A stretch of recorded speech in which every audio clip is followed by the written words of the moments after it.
Bien, acá para hablar el tema de Israel, el tema de la guerra y cómo es que el pueblo de Israel siempre pasó este tipo de sufrimientos. Siempre vamos a ver a un Israel oprimido, entre comillas. Ahora miren, ya sabemos de cómo entraron este grupo terrorista Hamas en un día en donde el pueblo de Israel estaba pues recordando cómo Dios dio en el Sinaí a Moisés la ley. Ellos estaban recordando eso, ¿no? Estaban recordando y estaban meditando en los mandamientos de Elohim. Y bueno, y este grupo terrorista jamás sin duda sabía que el pueblo de Israel había pagado todo su sistema de seguridad.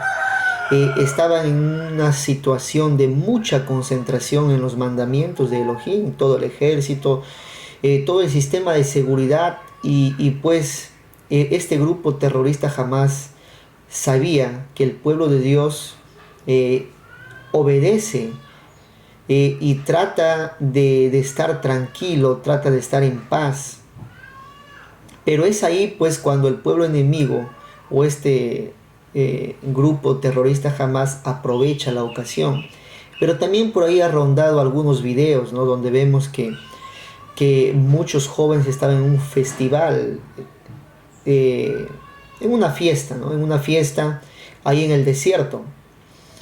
Bien, bueno, había un remanente fiel, pero había un remanente infiel que estaba en fiesta, ¿no? Y ahí, bueno, las consecuencias vinieron, fueron, muchos de ellos fueron muertos, otros fueron secuestrados, pero bien, miren, siempre vamos a llevarlo un poco al sentido espiritual esto. Siempre la gente que no nos expresa amor, porque cuando encontramos a la Biblia o en la Biblia cuando encontramos enemigo, no es que nosotros como creyentes en Dios vamos a tener enemigos, es obvio que no, sino que cuando sale la palabra enemigos en la Biblia, se refiere pues a aquellas personas que procuran nuestro mal o que no nos expresan afecto. Siempre vamos a ver que los pueblos enemigos que rodeaban a Israel siempre han procurado su mal. Y esto es algo espiritual, esto es algo profético también. Y vamos a ver a Israel siempre oprimido. Recuerden que cuando, bueno, Jacob y todos sus hijos van y, bueno, ya sabemos, conocemos la historia de Yosef o de José, va, lleva toda su familia en un esplendor, en una riqueza, el pueblo estaba bien, tranquilos, pero ya sabemos y ya entendemos que muchas veces Dios saca todo nuestro potencial en situaciones de crisis, en situaciones difíciles. Y sin duda el pueblo de Israel fue más victorioso en tiempo de crisis, en tiempo de aflicción, demostró de qué está hecho. Y vamos a ver después que se levanta un faraón que no conoció a Yosef y, y dijo, no, este pueblo se está aumentando, son mucho más. Sabemos la promesa que Elohim lo había dado a Abraham, ¿no? De que su descendencia sería como la arena del mar. Y bueno, los israelitas estaban aumentando y bueno, y la estrategia fue pues esclavizarlos, oprimirlos, pero detrás de todo eso había un plan suicida, ¿no? Querían eliminar al pueblo judío, en ese entonces al pueblo de Dios. Ahora sabemos que todos los que amamos a Dios y obedecemos sus mishpatim, sus mandamientos, sus decretos, somos Israel, somos el pueblo de Dios. Miren, entonces, desde aquel momento, el pueblo de Israel pues se va a sitiar o se va a rodear de gente enemiga, de gente que no realmente no les expresaba amor. Bueno, el imperio egipcio, ¿no? Quiso destruirlos, quiso exterminarlos, quiso aniquilarlos, pero no pudo. la promesa ya estaba. La promesa estaba que su pueblo se iba a multiplicar como la arena del mar. Ya lo vemos en Romanos, el apóstol Pablo dando su enseñanza a la iglesia en Roma. Ahora, Abraham, ¿no?, es padre de muchedumbre de gentes, así como de judíos, así también de gentiles. Bueno, entonces el imperio egipcio ha querido siempre destruir. Después el imperio asirio. Creo que fue uno de los imperios más sanguinarios con el pueblo de Israel. Pero miren, en toda esa situación de sufrimiento o de crisis, esta palabra crisis en hebreo es la palabra mashber, que quiere decir en hebreo sillón de parto. O sea que, ¿qué es lo que está diciendo? Es que mashber o crisis quiere decir que en medio del dolor, en medio de una silla donde alguna mujer pueda dar a luz de dolores fuertes, el pueblo de Israel así se ha conocido la historia del pueblo de Israel. Y ya sabemos que después del que hay esos dolores, viene la alegría y viene el renacimiento, viene algo nuevo para el pueblo de Israel. Y siempre en medio de esas situaciones de que algún emperador o algún rey ha querido destruir al pueblo de Israel, se han levantado sus profetas. El profeta Isaías, el profeta Jeremías advirtiendo al pueblo, Dios manifestándose por medio de alguien. Entonces el imperio asirio siempre ha querido destruir.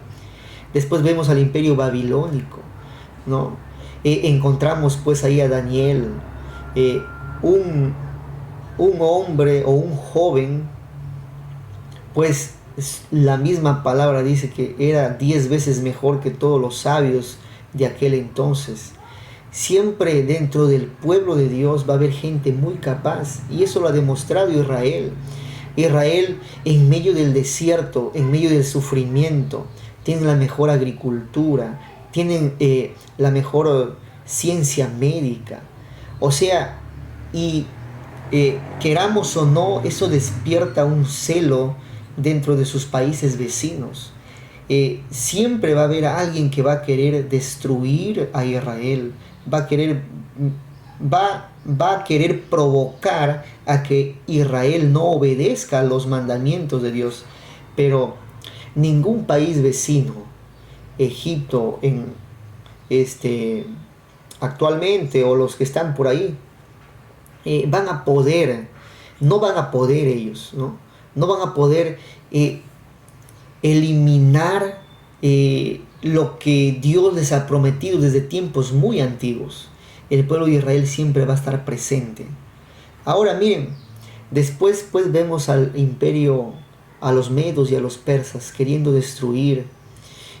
Bueno, sabemos la historia de Esther, Mardoqueo, ¿no?, donde siempre en la historia bíblica vamos a encontrar que han querido hacer cenizas, eliminar al pueblo judío. En este caso han querido eliminar al pueblo de Dios. Pero el diablo va a perder, siempre, por más que haga todo plan para atacar a su pueblo, nunca va a salir victorioso. Eso hay que estar seguros. El pueblo de Dios, hay que verlo de manera global. El pueblo de Dios, nosotros injertados en Israel, porque somos su pueblo. Siempre va a haber gente que va a querer destruir su pueblo, su iglesia. Va a querer ver a Israel actual como Estado o como nación. Lo va a querer ver destruido. Y es igualmente en el sentido espiritual. Siempre el enemigo, siempre gente de afuera, gente que no ama al Señor, va a querer vernos destruidos. Ellos procuran nuestro mal. Pero déjame decirte que si eres el pueblo de Dios, pues el Señor tiene promesas en tu vida. Tiene promesas para darte. Tiene promesas selladas, ¿no? Entonces, después del imperio medo-persa, pues vamos a ver al imperio griego. a los griegos, ¿no? Ya entra un tema más intelectual, a querer destruir la Biblia o las ideas que Dios implantó en su pueblo mediante filosofías huecas, como dice el apóstol Pablo. Después viene el Imperio Romano. Siempre los pueblos enemigos han querido poner en mashver, en crisis, han querido poner en un sillón de parto de dolores fuertes al pueblo de Elohim. Lo han querido ver sufriendo, pero no saben que en los tiempos de crisis, en los tiempos de aflicción, en los tiempos de dolor, el pueblo de Israel se levanta con más fuerza. Y es en medio del desierto, en medio de la escasez, en medio del sufrimiento, que brota agua de la roca, que hay comida en el desierto. Esa es la promesa de Dios para su pueblo Israel. Déjame decirte que si estás en sillones de parto, estás pasando por un desierto donde no hay agua, el Señor, Elohim, Adonai, Jireh, Nisi, Shalom, Él va a hacer brotar agua de la roca, agua de donde no hay, agua donde parezca imposible que va a salir agua. El Señor va a hacer brotar agua. Esa es la promesa para su pueblo, esa es la promesa para sus hijos. Déjame decirte, si alguien quiere verte derrotado, quiere verte destruido, déjame decirte que el Señor no lo va a permitir. Hasta luego.